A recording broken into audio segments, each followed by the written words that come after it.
Have you ever had a question you just can't get out of your mind? You find yourself revisiting it in quiet moments on your commute to work or waiting in line somewhere. Not the kind of question you can look up the answer to online, but the kind of question that makes you wonder if it even has an answer. Author and journalist Vincent Bevins has had a question stuck in his mind since the years in Sao Paulo as an international correspondent. In the first half of the 2010s, the city was the epicenter of a period of broader social upheaval and protests in Brazil. When the dust cleared a few years later, the result of all the protests and pushback was somehow exactly the opposite of what the people had been pushing for. Vincent found himself wondering, how did we get here? Over the next decade, that burning question fueled Vincent's work as a foreign correspondent for the LA Times, Washington Post, and other publications, and became the focus of his latest book, If We Burn, The Mass Protest Decade and the Missing Revolution. From the Arab Spring to the Hong Kong student protests, Vincent's book seeks to answer the question, if from 2010 to 2020, more people participated in protests than at any other point in human history, how did so many mass protests lead to the opposite of what they asked for? Let's listen to his discussion with Frederick and Leilani as the three talk about power vacuums, learning from the past, and what the most successful movements have all had in common. I'm Frederick Gerten, and I'm the filmmaker. And I'm Leilani Farha, and I'm the advocate. And this is Pushback Talks, and we are back in a new era, hopefully. And you are in Ottawa, Canada, and I'm in Santiago de Chile. It's true. All of these are facts, and I'm back in my bunker. You didn't comment, Frederick. No, I didn't comment on your bunker, but I can recognize it. Your pandemic bunker. And I'm actually back to Chile for the third time because I was here just before, like 1 week. Well, the third time in a few years. I was here 1 week before the pandemic. Yes. And what are you doing there now? And now I'm presenting I actually yesterday had the Chilean premiere of Breaking Social, with a lot of the characters of the film in the room, and I didn't do Q&A. I asked them to comment on the film, which was very emotional because the film is, let's say the powerful parts of the film, the emotional powerful parts of the film is taking place in Chile, and so people were quite. They were really emotional. And it's also, Santiago now, post-uprising, is different. They've cleaned up the streets, the graffiti is gone. So people were like thrown back in time, which is not only a few years. And it was really emotional. And also traumatic, because it's also memories of a lot of violence, a lot of horrible things, and, and also conflicted emotions around the protest, because it was not only happy days. It was also internal debates and conflicts and so on. So we were out drinking yesterday night. So I got a lot of these stories coming to me it's also, was the uprising a defeat or was it a win? That kind of, which is a very short period to decide on. Anyway, now Leilani, we have a guest. We had forgot to bring him in. Please bring him in. He's waiting. Vincent Bevins, welcome to our podcast, our little podcast. Well, yeah, thank you so much for having me, and congratulations on the premiere in Santiago. I'd be quite interested to see what the mood is these days. I haven't been back since early 2022, but yeah, congratulations on the premiere. Yeah, Chile is. The uprising here was between 2019 October all the way up to the pandemic. It didn't actually stop really, because when I was there in 2022, early 2022, before Borch took over, I went to go see where it had happened, quote unquote, but it was still happening to the point where I got water cannoned by the police just because I was close enough to some people that were still showing up every Friday evening to carry on. We shot. I was there also when Boric won the election, and we was there in that December 22. So yes, we also got tear gassed and all that. But then you have the nice aid people from the protest movement to clean your eyes, and so it was really well organized. Yeah, but I mean, it was one of the longest uprisings ongoing here in Chile and Latin America, and now people are a little bit conflicted. Did we win or did we not win?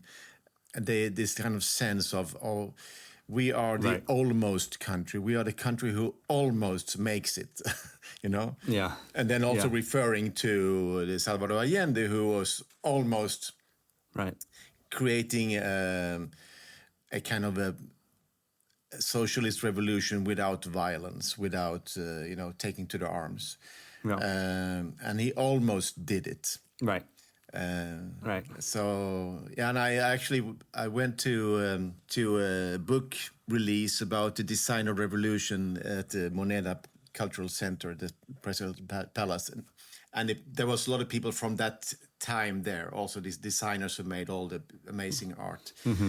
So this country has a very deep tradition of uprisings and protests and political organizations, but still people have the feeling that. Okay, but we are still a country that is so unfair. How do you see this, Vincent?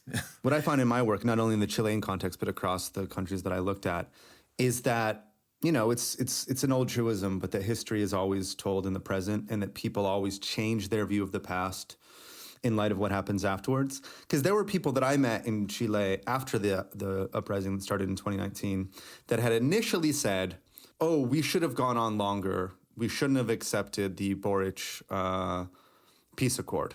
But then after the country got on the path to what seemed to be like the plausible implantation of a progressive new constitution, they changed their opinion and said, actually, no, it was right. Boric's intervention, I'm glad that he did that. I thought that it was bad, now I think it's good. And now, after the failure of the Boric government to deliver on the promise of a new constitution, seems that project is dead in the water for at least this mandate. Some people are going back now to an earlier position. And again, I don't know, it's just, this is how history always works, I suppose. People view the past differently in light of what happened. And this happened, I saw this in Ukraine too, when it came up in my book. A lot of people that, they said one thing about what had happened in the Maidan uprising in 2013 and 2014. And then after the Russian invasion, I asked them the exact same questions and they had slightly different answers because they saw it in light of the ultimate Russian invasion. But what I find ultimately impressive about the Chilean case, whether or not Boric, ends without very high approval ratings, whether or not there is whether or not in the midterm a new constitution is passed, is that actually one of the leaders of the 2011 protest movement became the president. In the Western European or North American context, this is wild to imagine. The idea that one of the leaders of Occupy Wall Street or one of the leaders of the anti-austerity protests here in London in 2011 would now be the leader of the country. I think that's a very, very interesting aspect. And I think, because when I come with my film, which has a very kind of a positive message in some way, a positive take on Chile, I tell people that, come on, what you achieved stays in many ways. I mean, I talk about the feminist movement that is like really moved forward.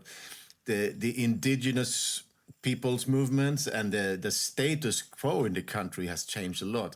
I mean, I meet taxi drivers now in Santiago and say, I'm a Mapuche. It never happened. Yeah. I mean, I was here the first time, 88, for the plebiscite, as a journalist. I've seen this country in different periods. And you can totally see that the indigenous movements and the feminist movements are here to stay. And then, of course, a protest leader from the student movement gets to be elected president at age 36. It's very cool. Yeah, and I mean, I pointed this very quickly at the end of my book because I look at 10 to 13 cases, depending on how you count them, of a particular type of very large mass protest explosion. And of all of those, the Chilean outcome was the best. I'm not saying it's the best that's ever possible in the history of protests or in the possible horizons of our future. But of the 13 cases I looked at, it was the most unambiguously positive outcome from the standpoint of the protesters because Boric just got to be the president. The class of 2011 is now in power. Now, once you get in power, that's a whole new, that's another lesson I think that comes up over and over. That's a whole new ball game. You can do well, you can do all right, you can do poorly. But the future lasts a long time. Like you don't automatically win the future all at once. You have to build power and then you have to exercise it better than the people that you replaced. And Boric is, I think, if getting a explicitly anti-neoliberal former student leader and the question of the Pinochet Constitution back at the center of the Chilean political system, that is something that if we saw that in a bunch of other countries around the world, it would entirely transform the global system. So I think probably it's true to some extent that maybe a lot of expectations were put on this one man after this one uprising because, it takes a long time. His generation is going to be around for another 30, 40 years. There's going to be a new generation. So I think that getting power is the best you can probably do after an uprising of the type that they had in Chile. And then there's the whole new saga unfolds. And I think also that the most important thing is that a whole new generation has been kind of inspired and they learned a lot of things, there was like a dream constructed, we could live a different life. And that dream is not dead. It's of course a bit frustrated, but I think the knowledge is there. We could have a different world. And I think that knowledge stays with a lot of people. Leilani, you and I we were in Chile in 2017. We filmed for Push. And you were here as a UN special rapporteur looking into the housing situation in Chile. So, the issues you planted, you were also an advisor to the constitutional process here. So also your knowledge is also part of what is happening here now. Maybe.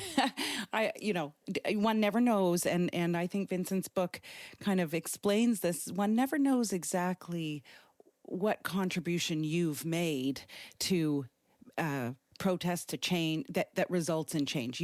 It's really hard to kind of pinpoint, did I play a role? But the conversation between the two of you has brought up so many thoughts. I was thinking about, just to go back a little bit, this idea of,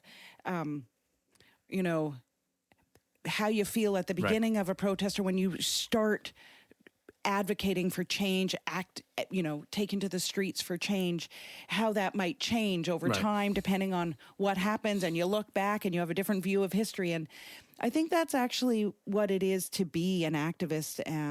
I think that's just inherent to trying to make change. So you set out and you're like, we're going to defeat the 20-cent increase in the bus fare, right? And you go out and you're, as you say in your book over and over, Vincent, through so many cases, it's just brilliant. You don't know where you're going to land with that. Mm-hmm. And then you land somewhere, you make a little progress, and then you're like, oh, you're sort of trying it on. How does this progress feel? In light of what we set out, I don't know. Well, it's not so bad. Let's work with this, right? So then you work with that for a little bit, and then something else happens, and then you're like, oh, wait, no, this isn't good. Mm-hmm. This is really horrible. I want to go back to where we started, right? So for me, it's like the very natural evolution of what it is to try to make change. And I attribute no value to that. Like, are we good? Are we bad? Are we and I think in your book, you don't really either, right? You're explaining to the reader, look at what a messy but incredible thing these mass protests are. Of course, you go to a different place as well, where you talk about when it's less messy, when it's more organized, maybe you get better results, maybe where there is leadership, for example, rather than, I think, what you call horizontalism, or what the movements call horizontalism in different languages, of course, different words. But maybe you can tell us a little bit about that, like the differences you saw between when there's no real leadership and the painstaking decision-making, for example, you describe in Sao Paulo when there's horizontalism, right? Everyone has to agree on everything. I don't know if you care to reflect on that a little bit. Yeah, absolutely. And I think you're right. I definitely don't choose the episodes in my book because I want to say whether I think they're good or bad. I don't choose them because of my ideological affinity with any of them.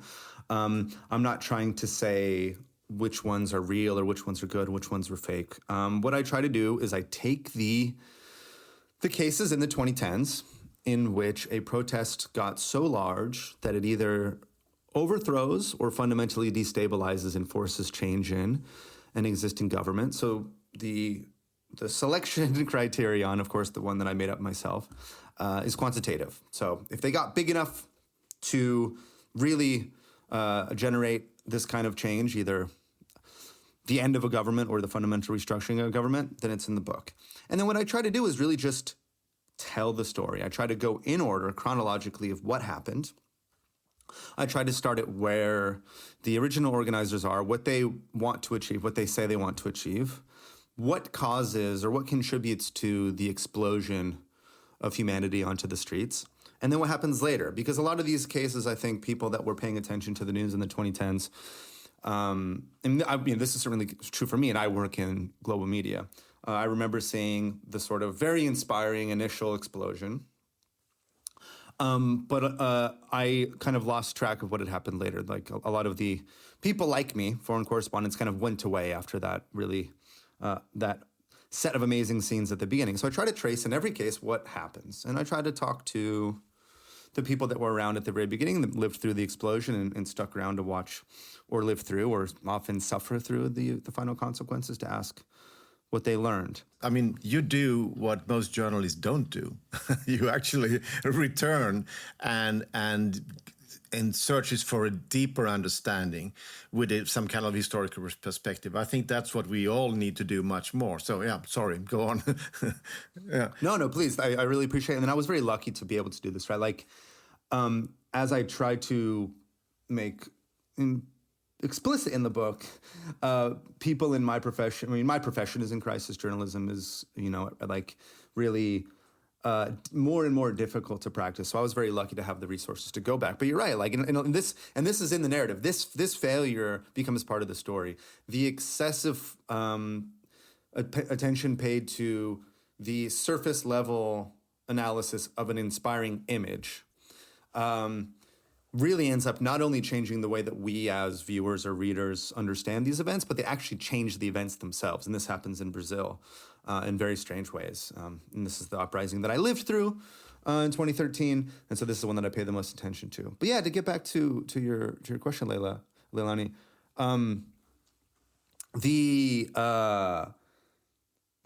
one of the lessons that people come around to elaborating, to explaining to me over the course of, I did 250 interviews in 12 countries, is that they wish that there had been stronger organizations that existed before the explosion came. Because when this explosion comes, it generates opportunities. It generated often power vacuums, or even sometimes vacuums of meaning. So in many, many cases, and I'm generalizing because I must in a podcast like this, because every case is really, truly different, but what often happens is there's a small group of organizers with a specific ideological orientation and with specific idea of what they want to achieve.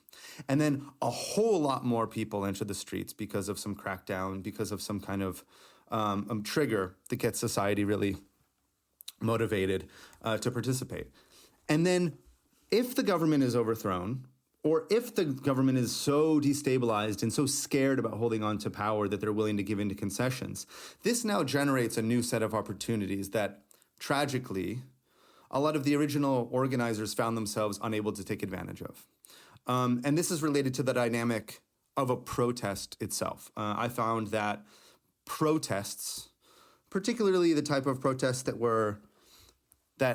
of the style that became, let's say, trendy or hegemonic or the most obvious way to respond to injustice in the 2010s is a very particular type of way of organizing for change. Taking the squares? Yeah, exactly. It often, it was, I'll just go through, I outline this in the book, but I mean, the way that I sort of describe this recipe, this very specific package of contention, this very particular way of responding to injustice is the apparently spontaneous, leaderless, digitally coordinated. So people are finding out about it through social media, or often the organizers are advertising on social media. Horizontally organized mass protests in public squares or in public spaces. Now, over and over again, we saw, again, I'm generalizing, we saw that this recipe got far, far more people on the streets than the original organizers had planned for. But the opportunity that was created is one that this particular type of protest had a hard time taking advantage of, because what you had really often concretely was quite a lot of individuals, millions of people sometimes, that knew what they were against, but they had very different ideas as to what they wanted to carry out. So in this power vacuum, in this often vacuum of narrative, the people that are already organized, that already know exactly what they want, step in and take it. They step in and they reorient the direction of things. They step in and they grab the power that has been dislodged from the grasp of the ruling elites, or from the president or the dictator, and so on. In your Sao Paulo case, it's actually almost like these anarchist left-wing movements are suddenly being kicked out and replaced by the fascists who later became the Bolsonaro people. Yeah, and this was the case that I lived through that was so profoundly strange to those of us that experienced it, because I was covering this initial protest against a bus fare put together by leftists and anarchists, and just 1 week after the explosion of humanity onto the streets, many of the original leftists were physically removed, physically kicked off of the streets by people that we would now recognize as the beginnings of a far-right movement.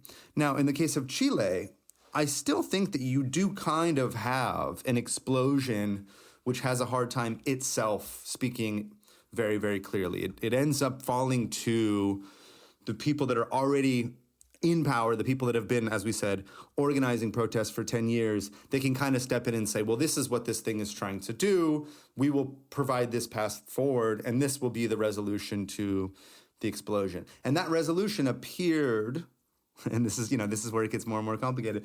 That resolution appeared to be quite satisfactory to a lot of the people that were in the uprising. But it just didn't get the country to a new constitution. Then everyone's left to sit around and ask what it all meant. So to just finally wrap that up and to answer more directly the question about horizontality versus the idea of very structured and intentional organizations.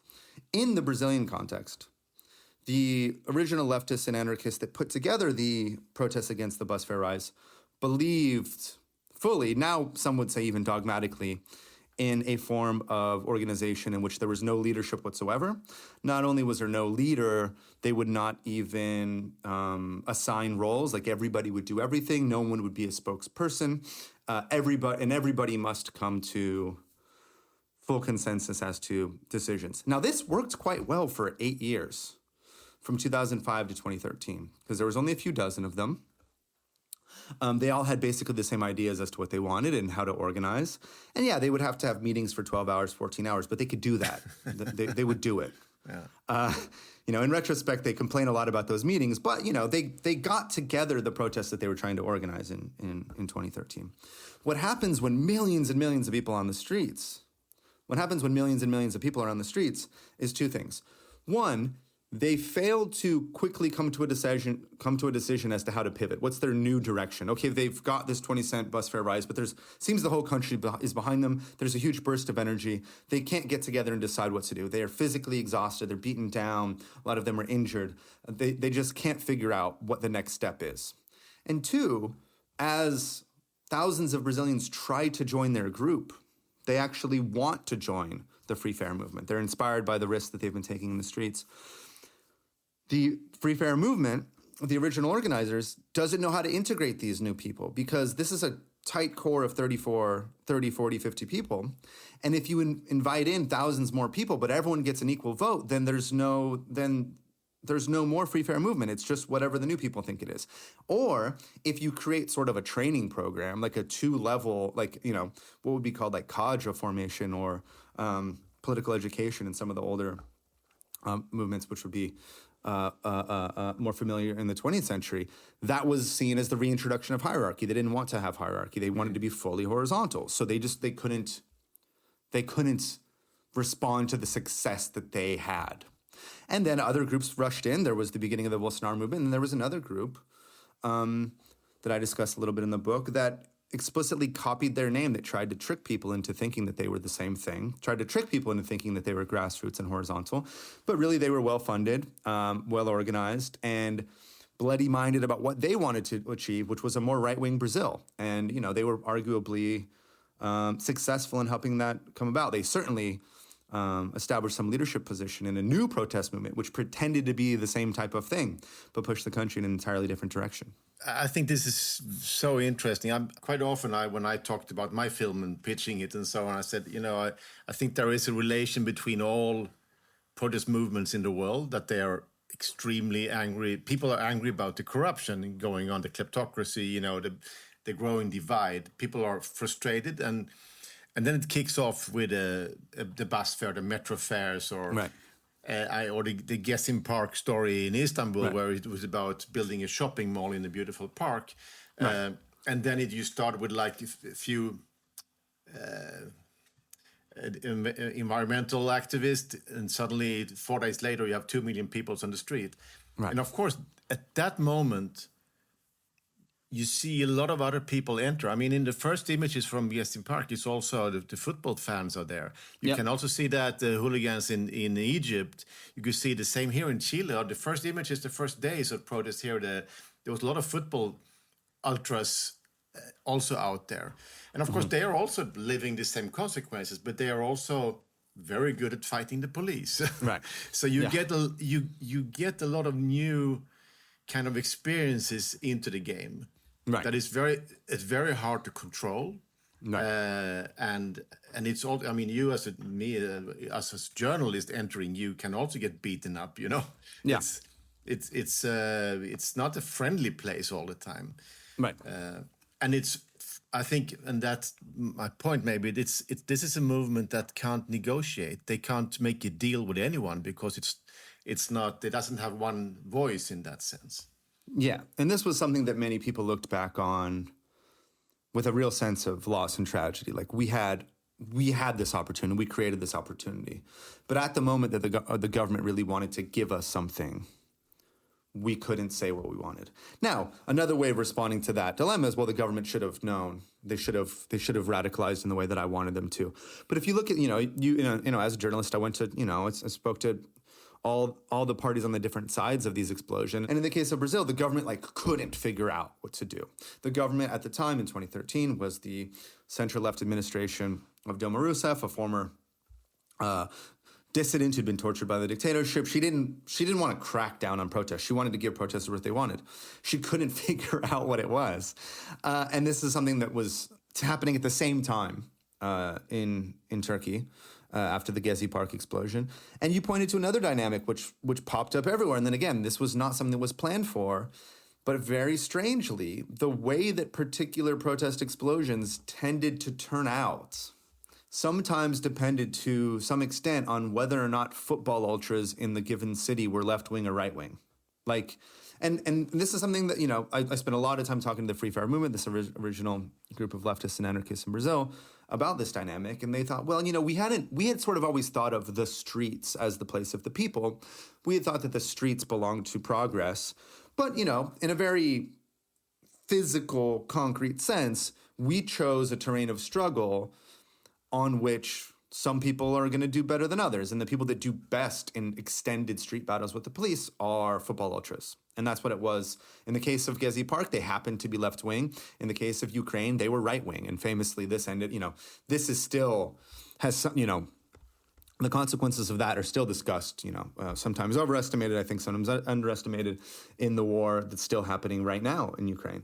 And this was something that comes when you have an extended street battle, which is that the people that do best in this particular terrain end up winning.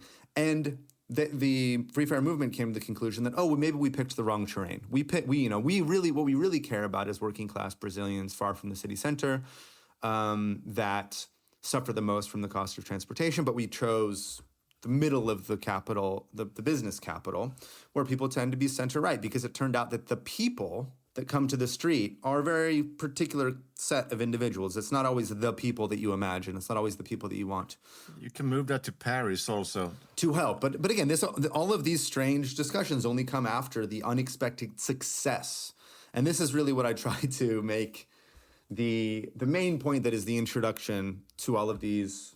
The telling of these stories in the book is that, as far as we know, in the 2010s, more people participated in mass protests than at any other point in human history. More people took to the streets trying to change things than at any other point in human history. So if we establish that people, in the most general sense, want to change and improve the global system, and they're willing to take risks to do so, then the question of these tactical adjustments, or the question of these unexpected opportunities and challenges that come up as a result of that, can be resolved much more easily than if there were, for example, not political will, not a recognition of how much things need to change. So it's a strange story of the consequences of unexpected success that I try to, as I say, just trace chronologically in 10 to 13 countries. So, Vincent, I mean, me and Leilani, we've been, the film we made together, or I made, but Leilani is featuring, Push, it's very much about the aftermath of the global financial crisis. Right. And we are, of course, still living that. I mean, the concentration of wealth is worse than ever. I mean, it's like the new Oxfam inequality reports are like, it's insane, the numbers that are coming out. So we are in this. This is the same era that you're describing. People have very good reasons to be angry. But of course, they are also, the anger goes in many directions. It can be used by, obviously we know that both Trump and Bolsonaro and other populists took advantage of this anger. Yes, oh, absolutely. So just because something the capitalism is doing really, really bad, it doesn't mean that people become, left-wing necessarily. No. And I think I agree with all of that completely. I think we're seeing in the global system, especially when we're talking about like right populist insurgencies in North America and Europe, like the wrong answers to the right questions being offered repeatedly and showing not to work. And I think that this will continue to happen. I think that you'll get, until the real underlying issues are resolved, you're going to get more people coming up with more outlandish and more incorrect answers to the right questions. Vincent, I think we have Leilani here, and she is actually a leader of a movement. I mean, she is working globally with one of the most stressing issues in almost every nation, the housing. So what advice, where should she go to? Mm-hmm.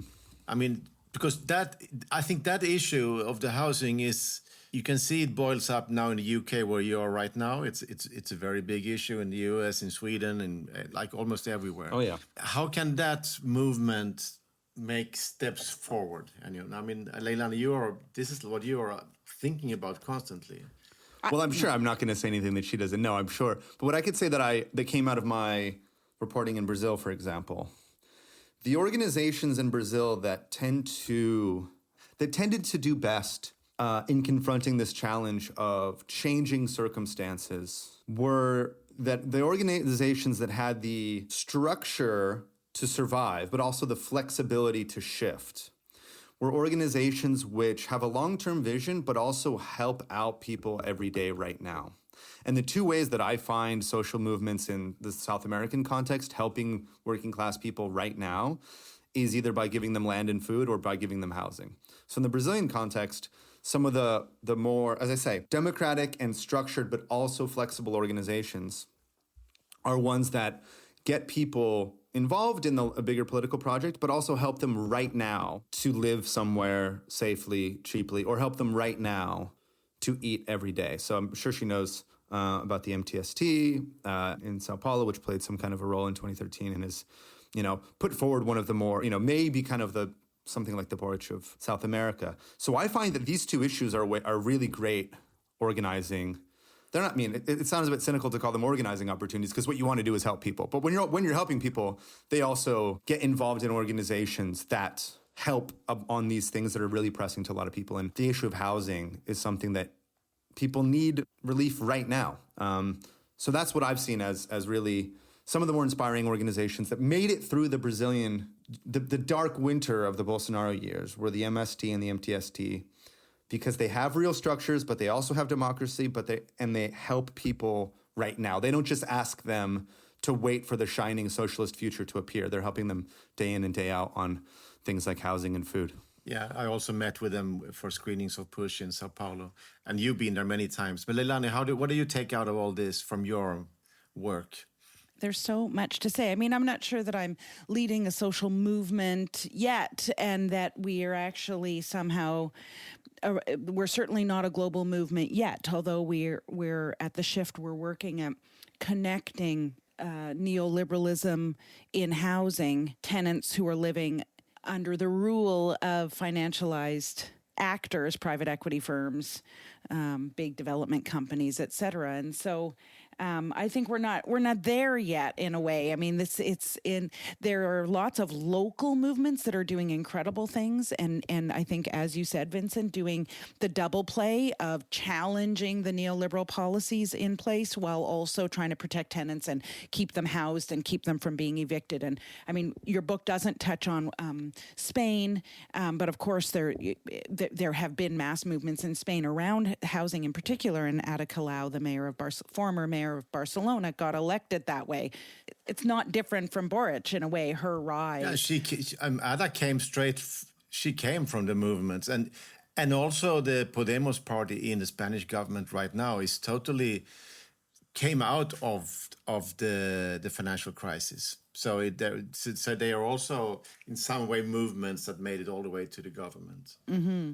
But one of the things that your book, Vincent, kind of said to me, and certainly the pieces about Chile and Boric coming, and you kind of reminded me in a way that all of these movements in some way, shape, or form are really about challenging neoliberalism. And I hadn't even I followed the Arab Spring very closely, but I hadn't really, just put it plainly in that category. But the fact that we get a win out of Chile, even if the constitutional reform hasn't come, the one of the unintended consequences of what happened in Chile is, I know for my movement, we can successfully challenge neoliberalism.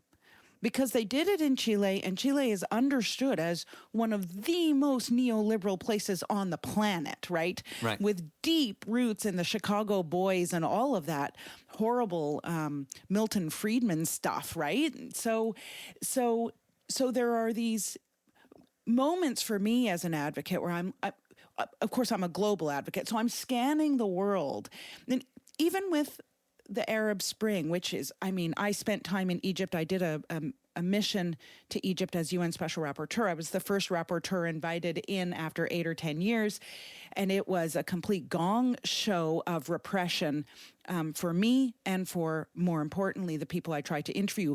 Total parallel with what you say in your book, right? You end up interviewing Egyptians in the diaspora, most of whom had at one point been arrested and driven out of the country, right?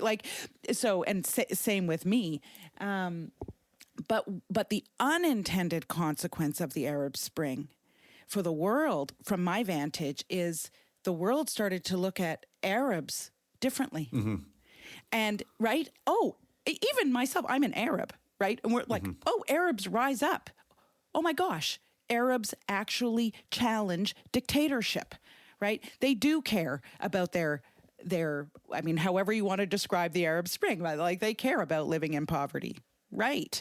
And they know that this is about neoliberalism, right? I found those aspects. And it's also about corruption. Absolutely. And, I just want to go back as well to the power vacuum. I mean, you described that so well in the book, and I was taken with that idea of right, a lot of movements get caught almost, we could call it flat-footed, right? They surprised by their success and not ready to fill the vacuum created by their success. And I think that's so interesting from the point of view of, I think a lot of us, when we're engaged in protests, et cetera, I don't know that we expect to win. Right. I don't know that we, right? Like, well, yeah, a lot of the people in the book really didn't. The Egyptians really didn't expect what happened. The Brazilians kind of thought they would fight cops and get their message out there. Victory, came out of nowhere as a surprise. Yeah. And I also think that when, as an activist, you're thinking about victory, it seems so obvious to you what you want in the vacuum. So it's like, okay, yes, we want to get rid of Mubarak. Right. Well, the obvious, as an activist, I'll tell you what we don't want. We don't want Sisi. Right. Right? Right. And so I really liked learning from you that, okay, wait a second, we got to have more than that.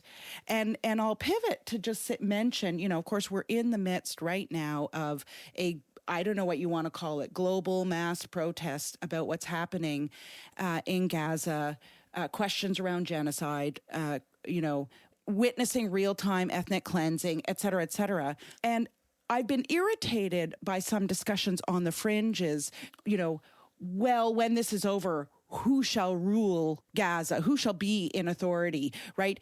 If we win and there is peace and all hostages are returned and Israel recedes from Gaza, and who's going to control? And I've been irritated by those conversations. Your book helped me be a little less irritated and to think, wait a second, we might win eventually.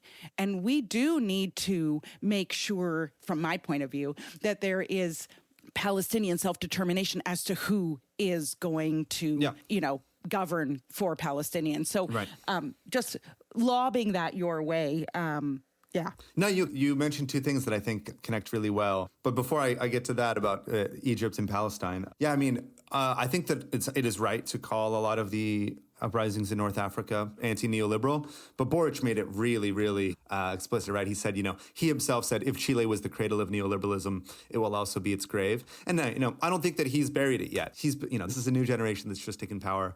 That's fine. But as you said, 2011, Tahrir Square, the uprisings and what ended up being called the Arab Spring, forced the world to pay attention to Arabs in a way that certainly major English language media had not done for a long time. And the consequences of that are interesting now because all of if you actually pay attention, if you actually look at who put together 2011 in Egypt, dominant voices in the West have to now deal with the fact that all those people are pro-Palestine. Not only are all those people pro-Palestine, it was indeed pro-Palestine organizing that brought these people together. The people that put together what became the inspiring, celebrated, and I think it's very understandable why they were so inspiring and so celebrated, movement that Occupy Tahrir Square. These people came together in support of Palestine, organizing over the course of many, many years. And so on the one hand, the world paid attention to what was happening. On the other hand, there was this strange kind of, as I said, this moment of, oh my God, what is happening? This horror to see that the world, and when I say the world, I mean the dominant voices in Western media, portraying this uprising as if it was a pro-Western thing, as if it was a thing that could be seen as an attempt to join America and Europe as like junior partners. Whereas the actual organizers saw this uprising as one which would necessarily challenge power structures in the Middle East, which would necessarily challenge the partners of Washington in the region, most importantly Israel and Saudi Arabia.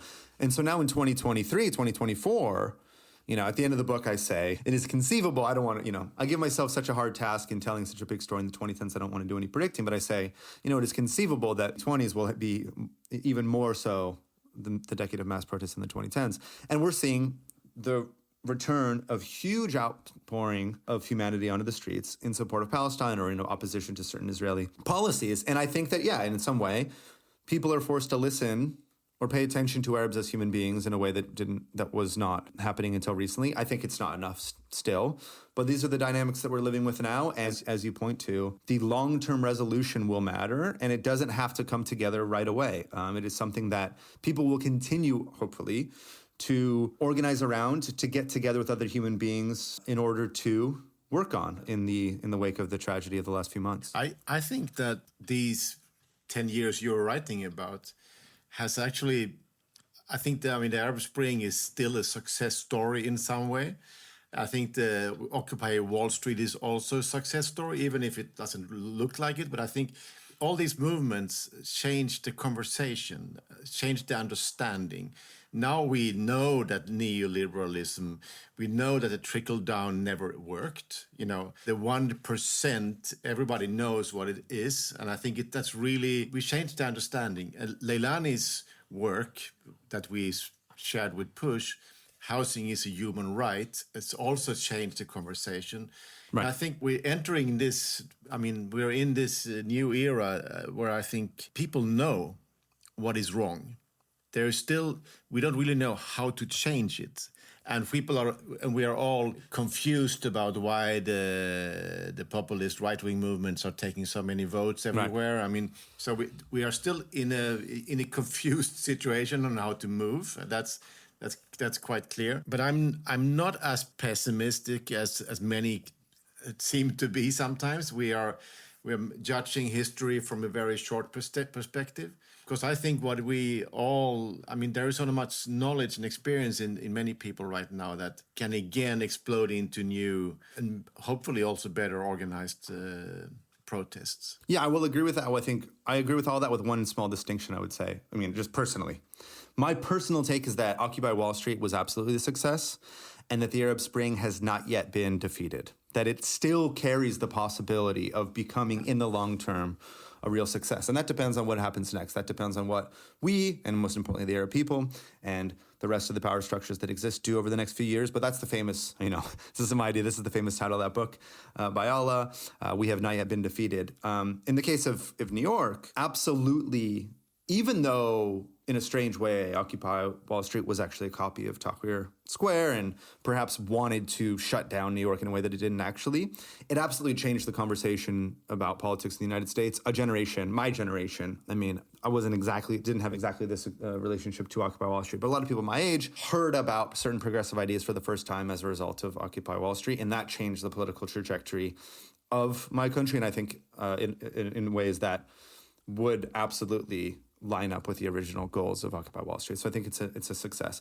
Yeah, I know. I was in the U.S. quite a lot during those years, and in many different cities when I was out with another film, and in many places the Occupy movement turned into a shelter for homeless people. It became like a lunatic park in some way. So the movements had to carry a lot of social work in the end, which I think made people say, "Oh fuck, I can't do this anymore." So this is kind of that's the other part of these movements. They are so tolerant, so they also lose energy in this. So and I think in the end, people. Yeah, no, please finish. Yeah, sorry, it was. No, it's fine. No, I it's fine. I get excited too.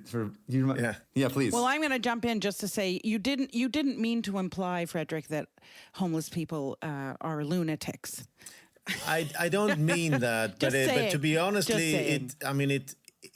think that the tolerance of many movements are that everybody can take apart also makes it harder to run them and harder to move things and what I saw a lot of in these squares around the U.S. was a very messy place, and the political message kind of drowned in the images of this.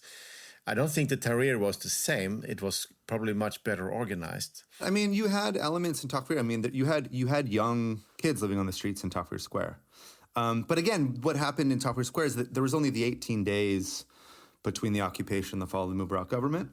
Whereas, as you say, in other movements where there's not a intentional set of practices as to how to integrate new arrivals, as both of those social movements that I discussed in Brazil have. So both the MST, the landless workers movement, and the MTST, the homeless workers movement, or the movement of workers without housing, they deal with a lot of people on the margins of society. They deal with a lot of people that are not used to being part of a political organization. And so they've accumulated knowledge and wisdom, and they have human resources departments even for dealing with people that are coming in off the streets that have been living in very difficult circumstances, and they have a way to sort of bring them in and integrate them. That's true for Brazil. That's very, those movements are impressive in that sense. I totally agree. Yeah. Whereas often in the, and this is, a lot of the story of my book is the story of some of the, not everybody, but quite a lot of people moving away from the model of Occupy Wall Street, where it is just a permanent occupation where everyone immediately has the same say over what happens.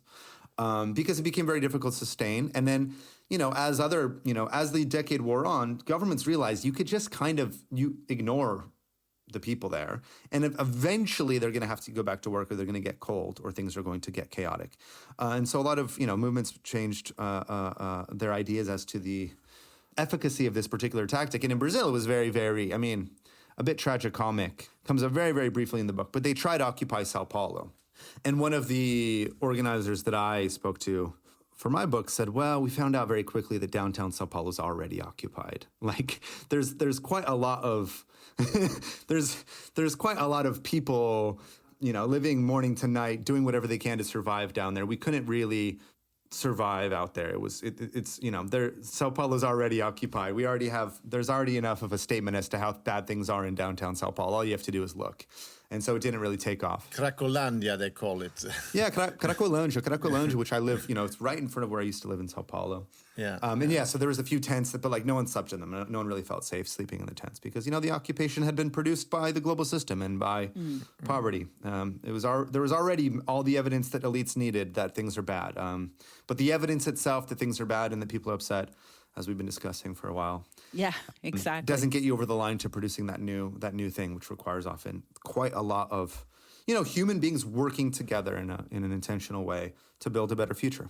One of the things I noticed about the book, it's obviously about social movements and change, but I also thought it was about journalism. Right. And I know you're quite self-effacing, but I also thought it was about you and your journey as a journalist. A little bit, yeah. A little bit. And your role, or the role of journalists, let's say, in social movements. And I thought it would be interesting to hear you comment on that. Now that you've, the book is out, it's published, and do you have reflections on, there's a moment in the book where you and your colleagues, I think in Brazil, are talking about what you think the uprising was about. And everyone has a kind of different take. And you say, everyone's take is based on their sort of subject positioning, right?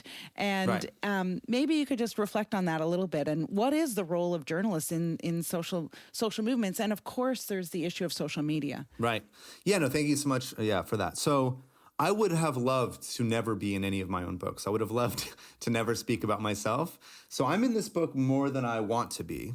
But the reason I put myself there is that I think it allows me to better situate and perform a constructive critique of contemporary journalism and its relationship to mass protests.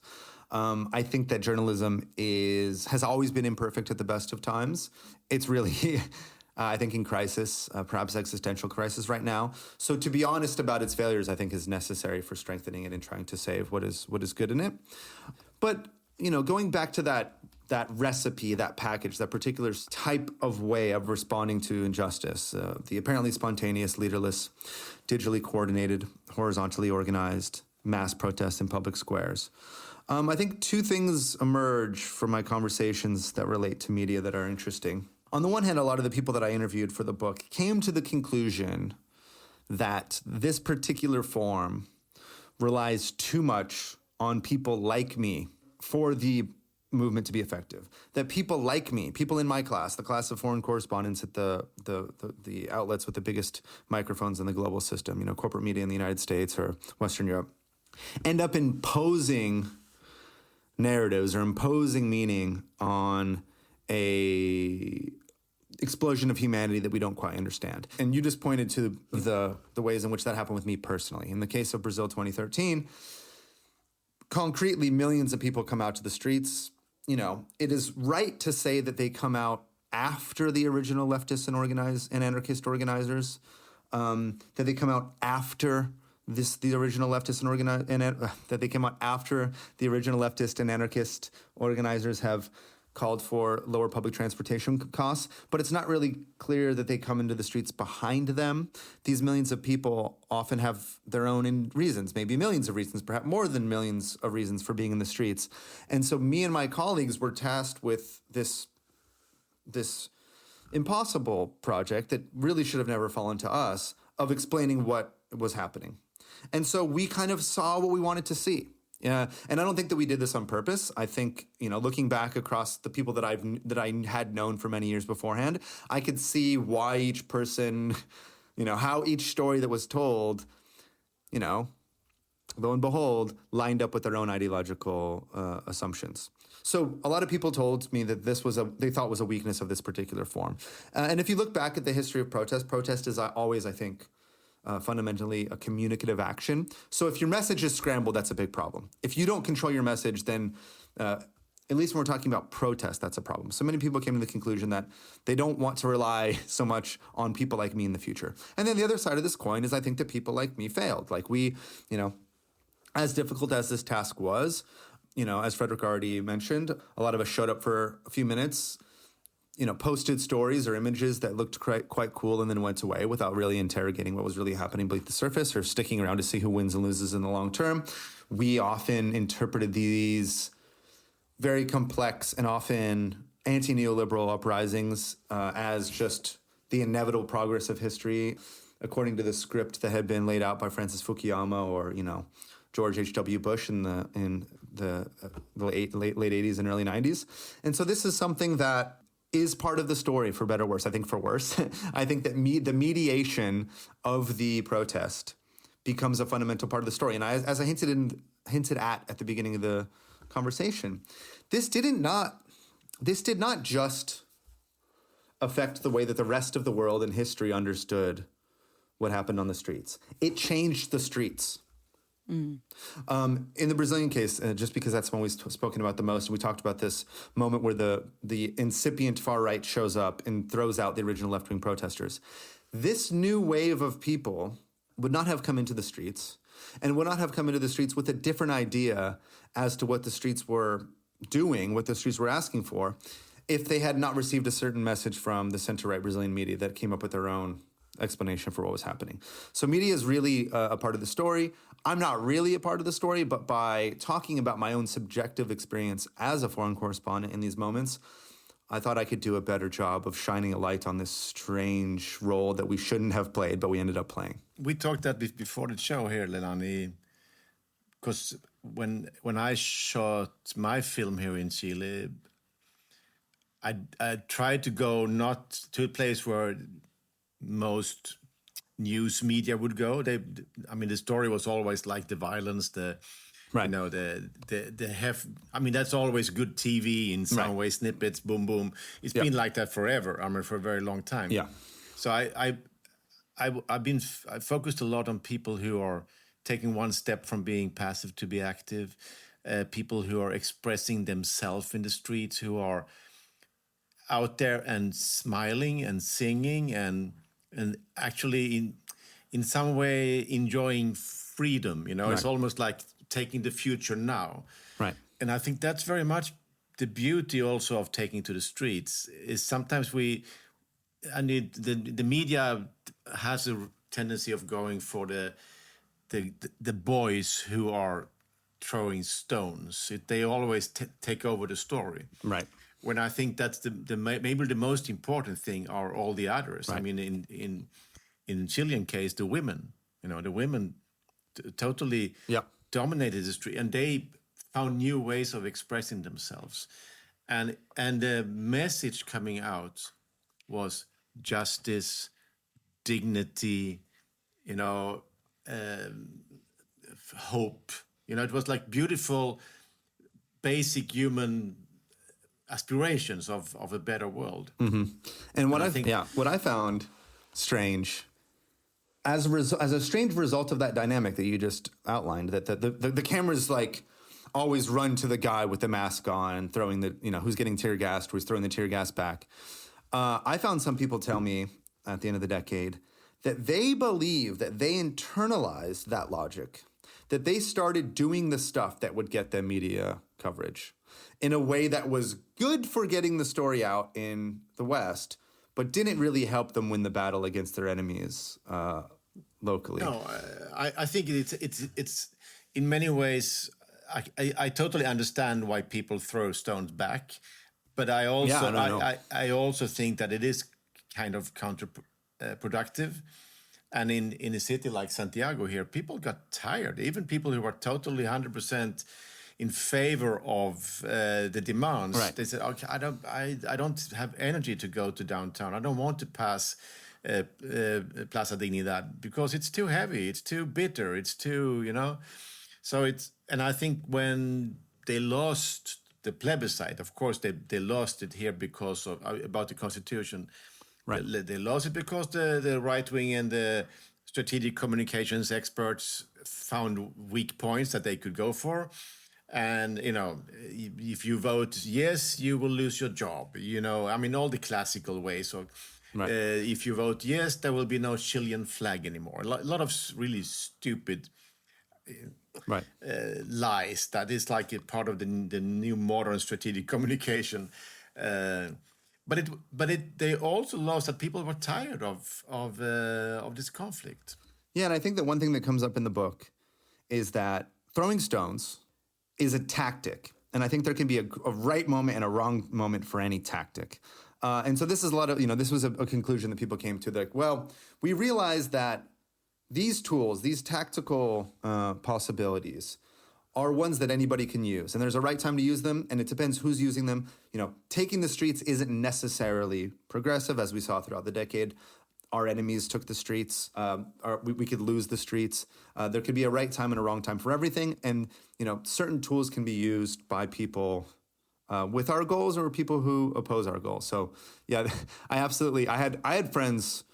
A couple of my best friends in Santiago were full-throated supporters of the Estallido, but they moved because they live too close. They're like, I can't live right here, and that does wear down eventually on a city. But I wanted to ask Leilani one thing. She mentioned something earlier. She began to sketch something that I found quite interesting. I don't know if you've spoken about this on previously, but I'm curious.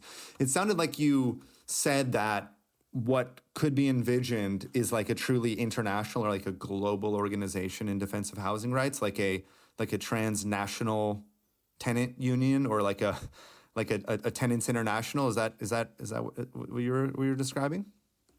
Yeah. So, I mean, there's already international groupings of tenants, but my organization is an international human rights organization. We do focus on housing, but what we want to do, and we're just poised to start it, is to bring together tenants who are living in very particular circumstances of a financialized reality, where their landlord is a corporation, a private equity firm, shareholders, etc., and to get them together to, one, do some exchange of experiences because they have the same landlord, they just don't know it. Right.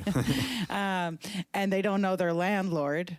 And to also see, okay, is there a point of activism here? Is there a way to bring together globally the experiences and then push against neoliberalism that has allowed all of this to happen at a global or meta level. But we're really at there's huge appetite. So we've reached out to a variety of financialized tenants and groups of financialized tenants, really groups, existing groups, from, Spain and Germany and the US, of course, Canada, and we'll see how it goes. But it's really early days. But of course, Occupy informs this. So many things inform this, but certainly Occupy Wall Street very much informs this, right? The what are we up against? It's the big look. What are we up against? I mean, I've been trying and push the film that Frederick created has been very much about, come on, folks, open your eyes. Like, we can use the term neoliberalism, and then we can find out what that looks like. And it looks like private equity firms, corporations, et cetera, buying up properties all around the world and making tenants suffer. Yep. And I think this is what you do is giving language to movements. And now with your human rights directives, you are really also helping local politicians and so on to find a language to why they need to do certain things. And I think that's extremely important. So and of course, the street needs people like Leilani, because you need language and direction, and then it's easier to go somewhere. And I think maybe the cool thing with Chile was that they actually had a very mature demand. The mature demand was a new constitution. Right, and that had been percolating and coming together as a demand for a very long time, too. I mean, they had been speaking about it for a decade. Yeah. Yeah. I mean, so much of this is about, and I hate this term these days because it's being overused, but a lot is about narrative building. What narrative are you building as you're doing your movement? And I'm acutely aware of the need for language, but also bridging language. That's what I try to do with my work. I bridge what I'm hearing from people really on the ground. I'm not on the ground. Like, let's face it, I'm a lawyer, human rights lawyer. Here I am, But what are people saying in the basement, in the bunker, the famous bunker? But, what are people saying on the ground? And can I translate that into something that politicians, that industry can at least hear in a way that they may not otherwise hear, unless people are really noisy on the ground, then they hear it, right? But anyway, that's, yeah. I have one little gem, and I think we're way over time because our podcast tends to run 40 minutes, but I have this one little gem, and I don't know where it's going to go, and I don't know if everyone needs to leave, but I just loved this one gem from your book. There were many gems. Oh, thank you. Thank you so much. But there was just this one. Gordon Brown, a one-time prime minister, says at some point, I think to you, or maybe you got it from somewhere. I'm not sure if you actually sat down with him. But he says, with the advent of social media, there's no way we could ever have a Rwanda genocide type thing happen again, because social media information would come out far more quickly about what is actually going on, and public opinion would grow to the point where action would need to be taken. Right. And here we are. It's a gem, and it's a little bit of a deviation. Right. Probably won't make it into the podcast, but No, I think it's really relevant, Leilani. No, it's not a deviation. I think it's fundamental to 2010's thought. It's so amazing. When I read it, I was like, my mind was blown. I'm like, okay, wait a second. And then we have Gaza in our phones every day. Right. And exactly. And there's a big denial about it as a genocide, ethnic cleansing, there is both a denial, but there is also a huge, growing understanding all over the world that this is really, really wrong. Just not amongst the few people that decide whether it's going to keep happening. So, like, exactly. I think this is fundamental, because this is a real distillation. He said this publicly, but this is a real distillation of sort of what I might call like 2010's thought. Like, this is the raising awareness model of politics. Remember this idea? Remember like Coney 2012, this guy who thought, well, here's the bad guy in Africa. If I just make the whole world know that this guy in Africa is bad, then somehow that will be the entire solution. And as Frederick said, like, globally, there is quite a lot of awareness that a horrible thing is happening to the people of Gaza. But raising awareness, you can raise all the awareness you want. You can have every single person consuming the worst images they've ever could ever imagine 5 hours a day, but that doesn't get automatically. It can be part of the story, but that doesn't get the actual decision makers to change their decisions. You have to change things. You have to look at their incentive structures. You have to take things away from them that they value, or threaten to take away things from them that they value. You have to act upon them. And I remember kind of believing this in a deep sense too, with the beginning of the internet. Like, oh, well, there will be full transparency, which will mean that the bad things will be exposed, and like sunlight is the best disinfectant. Well, there's lots of sunlight on Gaza right now. And that doesn't get us across the line. It's a big story. It's a big part of the story. It can get people to organize. It can get people on the streets. It can get people to try to think about the ways to really act upon the men, because it's Biden and Netanyahu that need to have their minds changed. But it is a story about the double standards of the Western governments, and this is something that is totally. I mean, this is something that's getting a lot of sunlight. Yeah. Is the real nature of the rules-based liberal international order? Like, what rules apply to allies of the West, and what rules apply to its enemies? Like, people in the global South, people in Africa and Latin America and the Arab world their governments, and I think to a large extent the peoples, are united in the idea that this is something horrible, and that Israel is playing by a different set of rules. And this is, I think this is arguably not only bad for obviously the people of Palestine and people that live near Gaza. It's like helping to tear apart the legitimacy of Western power in the first place, because there's a lot of people in the U.S. government that have come around to this conclusion. And these are not like hippies or anti-imperialists or radical leftists or pacifists. These are people in the U.S. State Department that are saying, you're undermining American power because the whole world sees how things are operating. So it's really... And undermining the rule of law internationally, undermining the idea. I mean, there's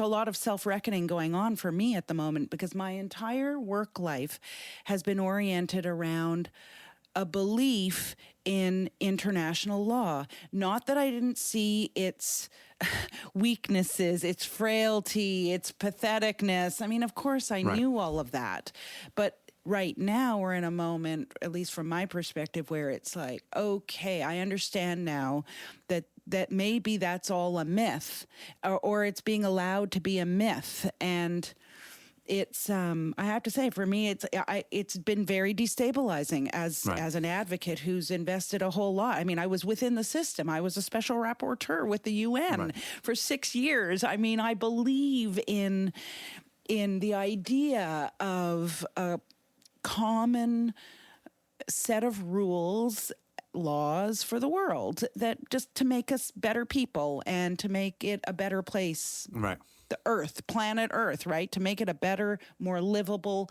place for everyone. And all of that is has quickly evaporated in 105 days, right? Quickly evaporated. Yeah. Well, I guess that's one more lesson that I think that came out of at least my interviews for the book, is that sometimes it's okay to play defense. Even when you have something that was only ever incipient and it was always a little bit unstable, sometimes the best thing you can do is to try to hold on to the beginnings of something good. Hold on to what was real about international law. Even if there's no path to solving everything tomorrow, there's not going to be one perfect, march or riot or revolution that solves the global problems. That there is real dignity and nobility in defending what is good and trying to save what can be saved, not only human life, but the best aspirations of the global system. Yeah. Well, and that's the other side of what we're seeing, right?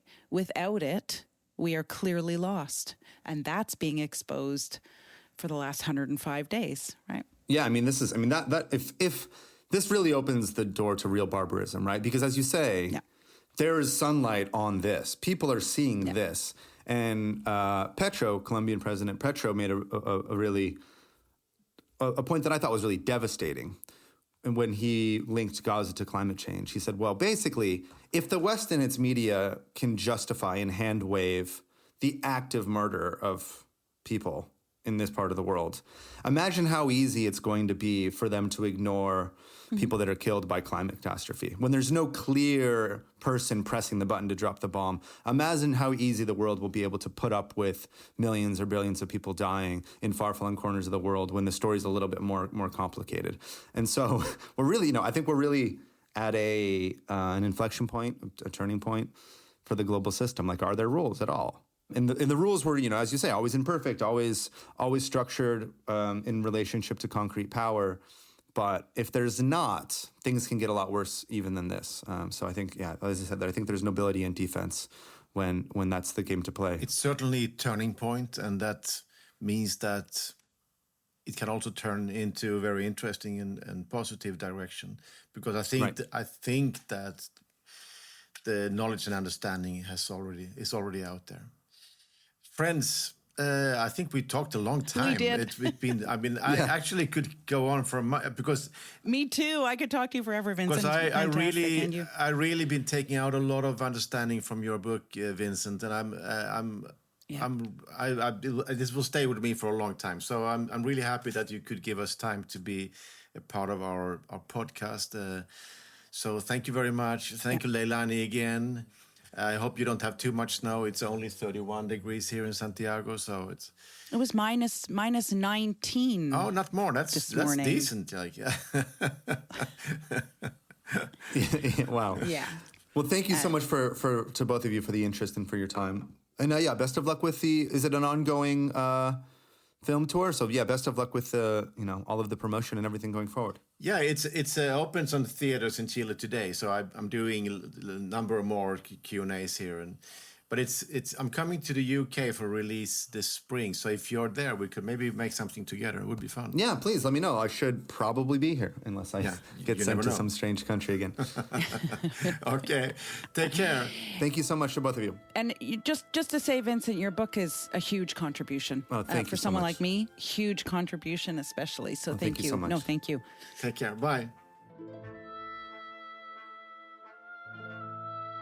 Pushback Talks is produced by WG Film. To support the podcast, become a patron by going to patreon.com/pushbacktalks. Follow us on social media at make_the_shift and push_the_film. Or check out our websites, maketheshift.org, pushthefilm.com, or breakingsocialfilm.com.